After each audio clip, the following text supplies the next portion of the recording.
Belanda wak, perkedel. Kan serius. Iya, dari bahasa Belanda perkedel itu. Mungkin karena dari olahan kentang kali ya, orang sana kan makan kentang, ya kan. Mashed potato itu ada mungkin disebutnya perkedel.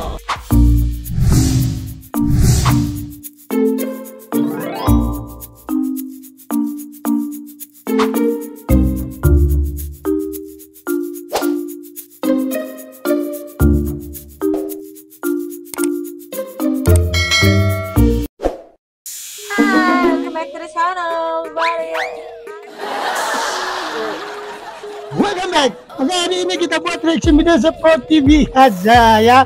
Satu minggu kita tiada upload karena gangguan internet kita, hujan-hujannya guys. Jadi kami selalu pakai data pun siput.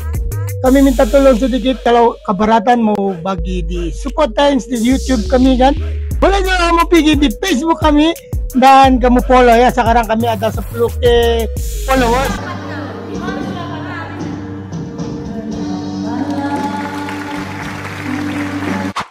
Jangan dulu, kenapa kau begitu bising membaca? Apa kabar? Apa bata? Sampaikan. Uy, masih keras lah. Handphone aku mana? Lah, yang awak pegang tuh pakai handphone. Dan boleh juga kamu menambahkan sedikit-sedikit bayar data, wifi kita ya. Jadi kalau kamu ingin merapatkan kami, dapat sih. Oke, merapatkan sedikit lagi. Oke, merapatkan. Bukan sana, kami dua. Jangan satu saja merapatkan kami dua di sosial media ini untuk kamu tahu kami punya perkembangan hari-harian, apa kami buat, apa kami makan, dan kami buat lawak-lawak. Jadi hari-hari kami ada upload di Facebook, FB Pro kami. Kami tidak pakai page, kami pakai personal Facebook ya. Jadi kalau boleh kamu tolong sedikit-sedikit dan tolong follow. Tengok konten kami di sana. Oke, mudah-mudahan kamu jumpa kami di sana. Oke, hari ini kita buat reaction video berdasarkan kawan-kawan minta untuk kita mereaksi mengenal asal-usul bahasa Indonesia. Sebab selalu kita kami reaction untuk makanan-makanan Indonesia, bahasa Indonesia itu, dan tradisional lagu apa banyak sudah kami react. Tetapi belum kita tahu dari mana asal usul bahasa Indonesia. Dan kali ini kita berada di Nadia Omara channel dan mempunyai banyak sekali subscriber ya. So, 2 million. so shout out kepada kakak Amen nggak macam adik kau, saya macam adik lah, saya panggil dia adik Nadia Omara ya. Daripada fans kamu dia orang suruh saya reaction kamu video ya. Maaf ya, terima kasih banyak-banyak juga. Oke, mudah-mudahan kamu suka reaction video kami kali ini. Let's go into the video. 1, 2, 3. Asal usul muasal bahasa Indonesia. Nah, jadi sebenarnya akar dari bahasa Indonesia tuh apa sih, Nat? Kok jadi bisa berbentuk bahasa Indonesia gitu ya kan? Jadi memang nih Wak ya, dari beberapa referensi yang sudah aku baca, kayak dari Kementerian Pendidikan dan Kebudayaan, National Geographic Indonesia, website Good News from Indonesia, beberapa portal berita dan juga beberapa jurnal ilmiah menginfokan memang bahwa bahasa Indonesia ini berakar dari bahasa Melayu, Wak. Nah, untuk mengurut kenapa bisa berakar dari bahasa Melayu, memang kita harus balik jauh kali nih, Wak, sampai ke zaman kerajaan dulu. Nah, bahasa Melayu yang jadi cikal bakal dari bahasa Indonesia ini pun berakar lagi nih dari rumpun bahasa Austronesia, yaitu sebuah rumpun bahasa yang sangat orang luas pertama sekali di dunia, Wak. Nah, kalau bahasa Austronesia itu sendiri berakar dari mana, Wak? Nih, mohon maaf nih, Wak ya, itu nggak akan aku bahas secara detail di video ini karena nanti akan panjang kali video ini, nanti malah melenceng pula. Austronesia itu macam intinya aja ya, rumpun dari bahasa Austronesia ini bisa jadi yang terbesar di dunia, Wak. Ada sekiranya sekiranya 1.200 bahasa dan sekitar 270 juta penutur. Banyak kali ya kan? Dan masyarakat Austronesia ini jelas telah menyebar dan menjadi kian beragam dengan cara yang rumit-rumit, Wak. Jadi dari 270 juta penutur inilah yang menyebar di seluruh dunia, termasuk semua lah dia tabur dengan 1200 bahasa. Nah jadi gitu ya intinya Wak. Kalian boleh cari informasi lebih lanjutnya di historia.id, itu paling lengkap menurutku, atau di beberapa jurnal ilmiah lainnya, monggo. Nah sekarang kita balik lagi nih ke cikal bakal dari bahasa Indonesia, yaitu bahasa Melayu. Nah menurut sejarawan Leonard Y. Andaya Wak, bentuk paling purba bahasa ini disebut Proto Melayu atau Polinesia. Mulai berkembang di Filipina sekitar 2500 tahun sebelum Masehi Wak. Nah sedangkan sekitar 2000 sebelum Masehinya, bahasa Proto Melayu atau Polinesia ini berkembang menjadi cabang-cabang bahasa baru seiring dengan migrasi para penuturnya ke Nusantara. Lalu sekitar 1500 sampai 500 sebelum Masehi, di Kalimantan bagian barat sana Wak, berkembang juga tuh rumpun bahasa Melayu Cham. Beberapa ratus sebelum era Masehi Wak, orang-orang berbahasa Melayu Cham ini lantas bermigrasi ke daerah Semenanjung Malaka atau dahulunya juga dikenal sebagai Ujung Medini melalui Kepulauan Riau. Nah Bapak Andaya ini menambahkan bahwa dari Semenanjung Malaka tadi ada nih satu kelompok yang berasal dari Kalimantan bagian barat ini, menyeberanglah itu ke Sumatera Tenggara dan menjadi nenek moyang para penutur bahasa Melayu. Itu kelompok pertama. Sedangkan kelompok-kelompok lain bermigrasi lah itu Wak ke Vietnam dan lantas juga menjadi nenek moyang para penutur bahasa Cham. Nah bahasa Melayu purba atau bahasa Melayu kuno ini berkembanglah itu Wak seiring tumbuhnya kebudayaan maritim para penuturnya. Mereka membangun komunitas di pesisir dan tepian sungai, dan selama berabad-abad komunitas penutur ini saling berjejaring Wak, dan menjadikan bahasa Melayu kuno ini sebagai basantara atau bahasa perantara. Untuk apa? Untuk bisa berkomunikasi. Nah oleh karena itu Wak, bahasa ini juga berkaitan erat dengan geografi persebaran penduduknya. Penuturnya maaf. Nah Leonard Andaya ini menamakan wilayah interaksi para penutur bahasa Melayu kuno ini sebagai Laut Melayu. Wilayah interaksi para penutur bahasa Melayu ini disebut Laut Melayu Wak, yaitu wilayahnya. Dan istilah ini mengacu pada sebuah catatan peristiwa Arab yang dipublikasikan sekitar 1000 Masehi Wak. Nah catatan peristiwa itu menyebut tentang Laut Melayu yang mendekati Cina. Nah Laut Melayu ini adalah laut yang panjang kali Wak, yang menghubungkan India Selatan dan Sri Lanka. Dan titik utama jaringan komunitas yang menghidupi Laut Melayu ini adalah Selat Malaka. Dan dari keterangan-keterangan ini udah jelas sekali kan, memang menunjukkan hubungan erat antara komunitas penutur bahasa Melayu dengan dunia kelautan Wak. Oleh karena itu Leonard Andaya ini memberi pengertian bahwa Laut Melayu ini mengacu pada serangkaian komunitas yang terhubung melalui jaringan ekonomi dan budaya yang intens. Nah bahasa Melayu kuno sendiri diperkirakan telah digunakan secara luas pada masa kerajaan Sriwijaya pada abad ke-7. Prasasti Kedukan Bukit yang dikeluarkan Sriwijaya pada 683 Masehi adalah bukti arkeologis tertua penggunaan bahasa Melayu kuno yang berhuruf Pallawa atau India. Dan hubungan erat Sriwijaya dengan negeri-negeri India inilah yang membuat kosakata Melayu kuno makin banyak pula nih mendapat pengaruh dari bahasa Sanskerta. Misal nih, kata asmara berasal dari bahasa Sanskerta yaitu asrama, bukan asmara Wak, asrama. Terus kata bahagia dari bahgia, berahi, firahin, birahi, durhaka, drohaka, gembira, gambira, wanita, vanita, terus wisuda, visuda, dan masih banyak lagi Wak. Itu salah satu aja, jangan kusebutkan semua, banyak nanti. Nah, ubah ejaannya. Intonasi pun lain.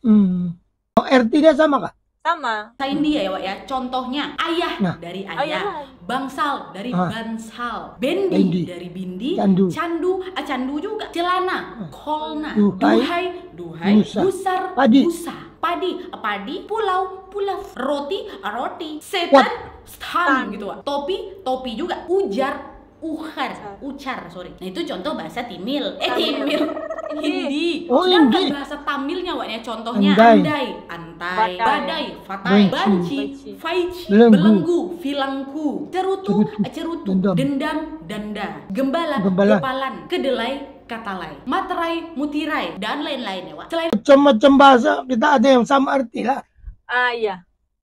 Nama Kunlun yang berdampingan dengan Sanskerta. Nah, yang dimaksud Kunlun ini Wak adalah lingua franca atau bahasa pengantar atau juga bahasa pergaulan gitu di Kepulauan Nusantara ini, yaitu bahasa Melayu. Dan Ising juga menambahkan bahwa bahasa Kunlun atau bahasa Melayu ini dipakai untuk keperluan sosial, politik, dan juga sebagai bahasa pengantar untuk mempelajari bahasa Sanskerta dan agama Buddha. Nah, pedagang-pedagang Melayu yang berkeliling di Nusantara ini pun memakai bahasa Melayu ini sebagai lingua francanya mereka Oh. Dan Sriwijaya udah mulai meredup nih ya. Samudra Pasai ini tumbuh sebagai kota dagang baru di bagian utaranya. Saya mendengar dia cakapkan saya macam terasa macam saya bertambah pintar. Banyak pengalaman baru. Ya. Ini seperti Arab sama Persia. Kalau nggak ada bahasa kayak mana mau Betul. jualan ya kan? Sementara mitra dagangnya yaitu dari negara-negara luar, khususnya Arab dan Persia. Kosakata dan konsep-konsep baru yang bernafas Islam ini pun mulailah muncul. Contoh nih dari kata-kata bahasa Arab yang menjadi bahasa Indonesia kita sekarang, bermula dari kata contoh ya, ajaib dari ajaib, akol, balut, daerah, dahsyat, dahsa, gengsi, jinsi, hadiah, hadir, ijazah, iklan, jadwal, kabar, kertas, itu dari bahasa Arab. Ada juga dari bahasa Persia seperti anggur, baju, bazu, bedebah. Berbah. Contohkan kata bedebah. Tapi memang berasal dari Persia. Bedebah tuh ya. Bedebah, biadab, bius, bihos, cabuk, darurat, Oh iya, dia. gandum, garam, gusti, haji, kabuli, wah itu nasi kebuli, enak kan? Nah itulah beberapa asal dari kata-kata Indonesia yang berasal dari bahasa Persia dan Arab. Nah dari dua bangsa inilah bahasa Melayu kita itu mulai berkembang lagi. Bertambah. Hari demi hari dia bertambah, Bah. Punya tujuh yang mulai menerapkan penanggalan hijriyah yang sudah menggantikan penanggalan Saka atau kalender yang memang berasal dari India. Dan yang tidak kalah penting pada era Dengar Saka ini terus. adalah penggunaan huruf Jawi atau Arab yang menggantikan aksara India. Bahkan ya para penutur di era itu juga menambahkan tanda khusus pada beberapa huruf Arab untuk bisa menyesuaikan dengan bunyi bahasa Melayu. Makanya itulah kita dulu belajar Arab Melayu ya kan. Nah ini. Dan ketika Laut Melayu ini kian sibuk oleh perdagangan internasional pada abad ke-15 sampai abad ke-17, bahasa Melayu ini telah kian mapan sebagai lingua franca dan penggunaannya sebagai bahasantara atau bahasa perantara perdagangan. Untuk berbisnis, jadi kita harus cakap bahasa Melayu dahulu lah. Yes. Kalau kita tidak pandai cakap Melayu, pada masa itu kita tidak tahu macam mana mau menjual ataupun mau berinteraksi sama orang lain. Masuk ke dalam bahasa Tagalog. Jadi pusat-pusat niaga utama di Kamboja yang lantas dikenal dari kosakata Melayu sebagai kampung. Begitu juga kata-kata Melayu seperti amok, gudang, perahu, keris yang didapati oleh Eropa di Pegu yang sekarang ini dikenal dengan nama Bego yang terletak di Myanmar. Bahkan ya di pantai Malabar di India, seolah-olah semua itu merupakan kata-kata asli setempat. Kata-kata tadi itu. Pelaut-pelaut dari Eropa yang mulai hilir mudik di Nusantara pun merasa sangat perlu menguasai bahasa Melayu ya untuk memperlancar komunikasi mereka dengan para pedagang Nusantara. Sebagai contoh nih Wak ya, seorang tokoh bernama Antonia Pigafetta, anggota dari Ferdinand Magellan yang merupakan seorang explorer yang sudah melakukan ekspedisi keliling dunia. Dia ini sampai membuat semacam kamus bahasa Melayu bertajuk Mabuli De Custi Populi Mori pada tahun 1522. Dan usaha seperti ini dulu masih di sekolah kami masih belajar tuh, masih ada dalam soalan kertas soalan history di tahun 1623 dan mereka ini mulai membuatlah itu kamus mereka sendiri. Nah terus mulai itu kan di mana bahasa Portugis ini juga sebenarnya banyak memperkaya kata-kata dari bahasa Indonesia Contoh algojo, bangku, bendera, bandeira, boneka, garpu, gereja, gudang, jendela, janela, kartu, karta, kemeja, kamisa, minggu, domingo. Dan terutama yang banyak sekali memberi warna di bidang administrasi, kegiatan resmi, misalnya dalam upacara atau kemiliteran dan teknologi hingga awal ke abad 20. Bahasa apa? Bahasa Belanda. Contoh dari kata aktif, dari aktif, bandeu, diet, indehoy. Macam si Aziz, bongo. Dari sini bongo. Inhehoy. Serius banget dia, sorry. Indekos, kamar, lodgemen, marijuana, objektif. Kenapa kalau yang marijuana dia perkedel dari bahasa Belanda, Perkedel. Kan? Serius? Iya, dari bahasa Belanda perkedel itu. Mungkin karena dari olahan kentang kali ya, orang sana kan makannya kentang ya kan. Mashed potato tuh ada mungkin disebutnya frikandel. Kita mau perkedel ya kan. Nah, jadi kata-kata itu memang pinjaman dari bahasa Belanda, Wak. Nah, Pinjaman? Bukan pinjaman, diambil. Bukan pinjaman batu, diambil. biasanya berkaitan dengan perniagaan dan keperluan Ya. sehari-hari pastinya. China. Contoh, Ampau. Jelaslah, ampau. Apa? Bakia nih ya, sendal. Kamu ikut terlibat bakmi, ya? bahmi, Cina, jangan Bakya? dianggap ya. Iya, yang Bahmi, selipar bahpau, pakai kayu. bahpau, Selipar bahpia, kayu. Wak, bahpian, bakso, Bakso? bakwan. Lapar aku jadinya. Bakwan. Serius lah, Nat. Oke. Sorry ya, Wak. Maaf. Bakwan, bopeng, mopang, cekak. Sorry awak, Cika. Lagi cekak aku. Melayu. Cika, cukung, Jelas. sukong, Wak. Engkong nih ha. Engkong, jelangkung nih seperti yang pernah aku bahas sebelumnya. Cai langkung. Kecoa, Wak, berasal dari kata Cina kasoa. Mantap kan? Nah, itulah penyerapan bahasa Indonesia dari bahasa Tionghoa. gitu. Dan pada abad ke-17, Wak, bahasa Melayu ini telah berkembang lah itu menjadi serba aneka dialek dan digunakan oleh banyak sekali etnis di Laut Melayu tadi. Semua yang di laut lah. Sebab mau trade Ya, di barang. sana first spread Hmm. saya rasa.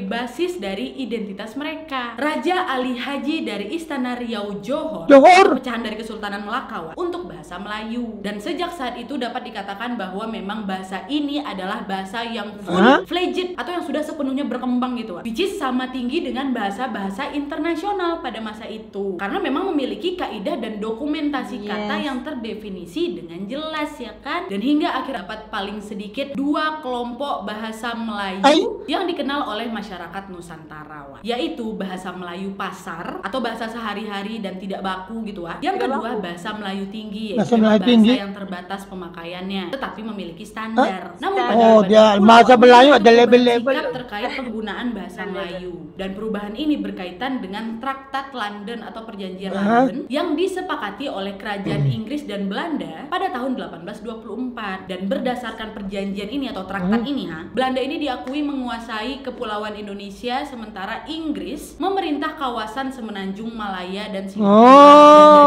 pemisahan ini secara dua pusat kebudayaan Melayu yaitu Kerajaan Riau Lingga dan Kerajaan Johor pun berkembang sendiri-sendiri, Wak. Yang mana kemudian bahasa dan kesusastraan Melayu Riau ini dijadikan tulang punggung bahasa Indonesia. Pemerintah kolonial Hindia Belanda pun menyadari bahwa bahasa Melayu tinggi ini dapat dipakai untuk membantu administrasi bagi kalangan pegawai Nusantara karena penguasaan bahasa Belanda mereka yang dinilai lemah. Dan dengan menyandarkan diri di bahasa Melayu tinggi, karena memang telah memiliki kitab-kitab rujukan, Wak, sejumlah sarjana Belanda pun mulai terlibat nih dalam pembakuan bahasa. Kemudian promosi bahasa Melayu ini pun dilakukan di sekolah-sekolah dan didukung dengan sampai sekarang, penerbitan karya sastra dalam ada bahasa promosi Melayu Saat di inilah sekolah-sekolah. terbentuknya Ya, masih embrio belajar lah bahasa ya. Indonesia yang secara perlahan mulai terpisah dari bentuk semula bahasa Melayu sekarang Riau Johor itu. ada Pada tahun orang belajar 1896, seorang warga negara Belanda Ya, yang orang bernama milenial Charles dengan apa yang orang ada Adrian ya. van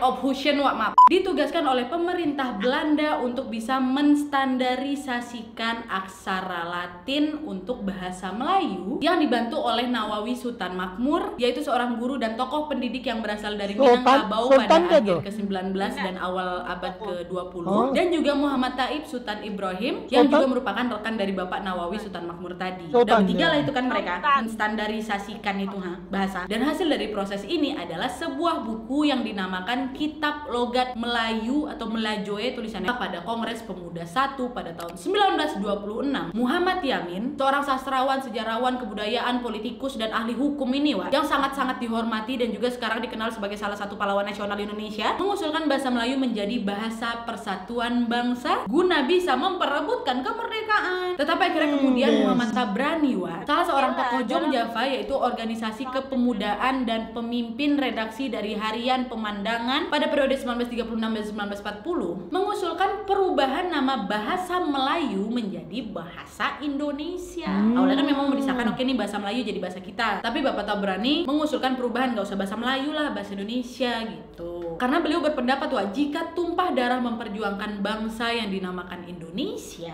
maka bahasanya pun harus disebut bahasa Indonesia. Dan dalam tulisannya yang berjudul Bahasa Indonesia, yang membahas tentang pentingnya nama bahasa Indonesia dalam konteks perjuangan bangsa, beliau menutup tulisan jadi tersebut pokoknya dengan satu. bunyi, bangsa Ya. dan pembaca kita sekalian, Melayu. bangsa Indonesia Ya. belum ada, terbitkanlah bangsa Indonesia Nih, itu. orang Bahasa sudah Indonesia belum ada, terbitkanlah bahasa Kenapa Indonesia jadi itu. sudah? Karena menurut keyakinan kita, kemerdekaan bangsa dan tanah air kita Indonesia ini terutama akan tercapai dengan jalan persatuan anak Indonesia yang antara lain-lain terikat oleh bahasa Indonesia. Dan berangkat dari usulan Tabrani ini pada Kongres Pemuda kedua, tepatnya pada tanggal 28 hebat Oktober kan? 1928, Indonesia dari ditetapkanlah dulu bahasa aktif, Mbak. Indonesia Kan? sebagai bahasa persatuan bangsa dengan Ya, diiklankannya apa, Wak? pemuda dia orang yang kasih Betul, maju kan. Sumpah Pemuda.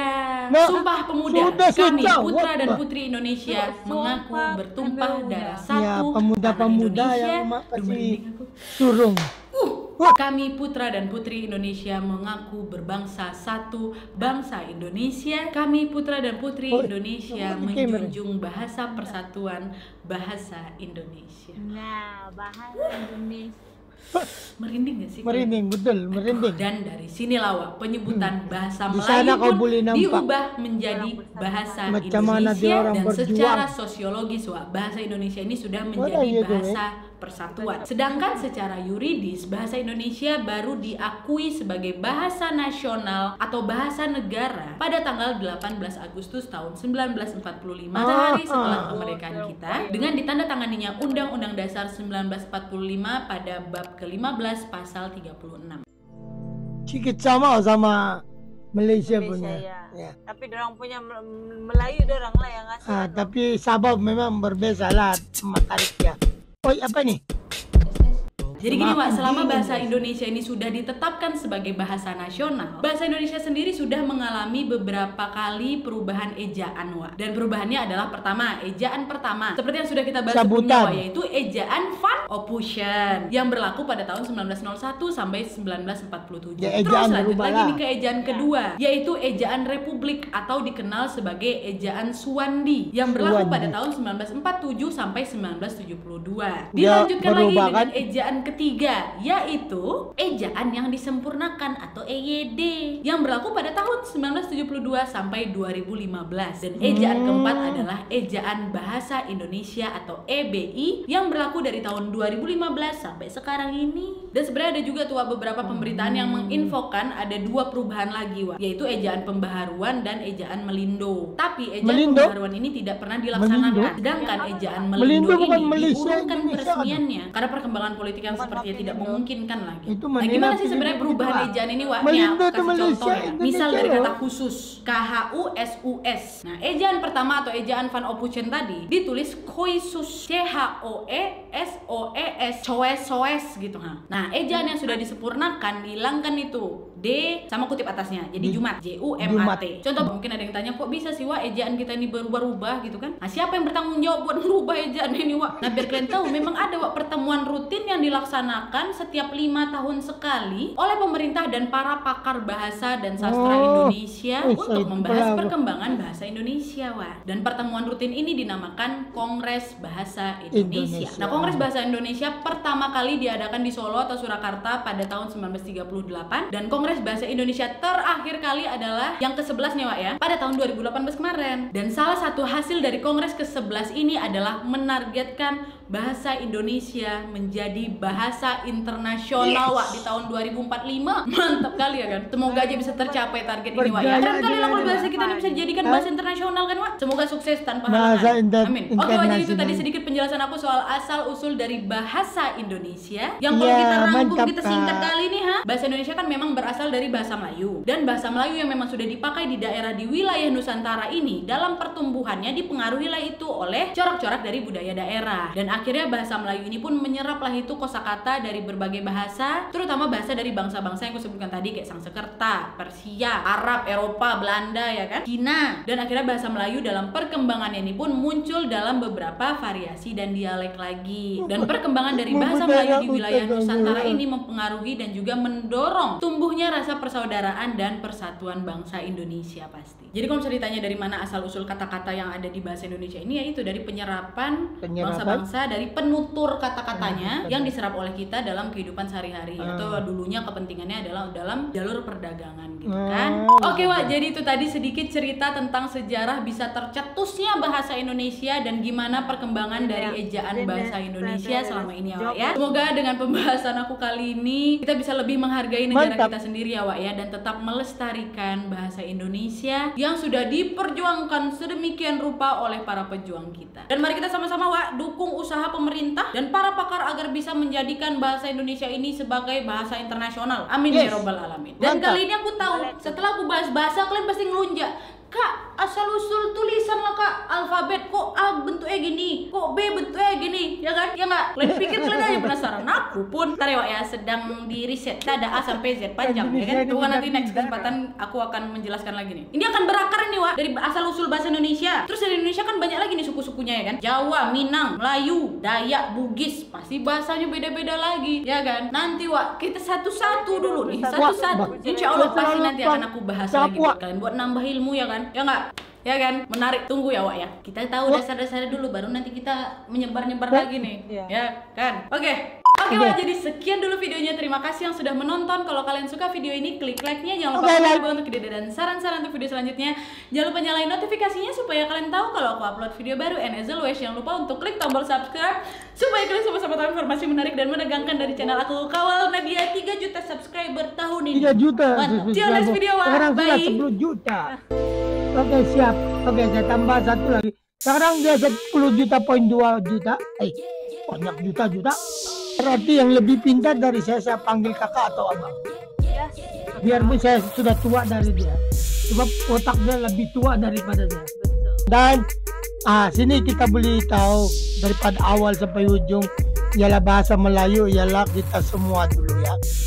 Semua kita pakai bahasa Melayu. Jadi masa dia upgrade tapi nampaknya Indonesia lebih fokus untuk mengupgradekan level kasih naik level bahasa Melayu menjadi bahasa Indonesia dan sekarang mau menjadi bahasa internasional.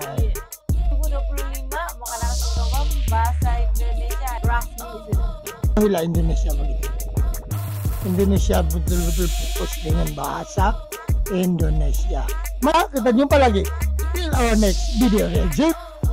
Peace. Ever since the day that you went away. Halo guys, thank you so much for watching this video. Kalau kamu mau lagi more bahasa Indonesia, klik di sini. And kalau kamu suka juga di video, please klik like and subscribe.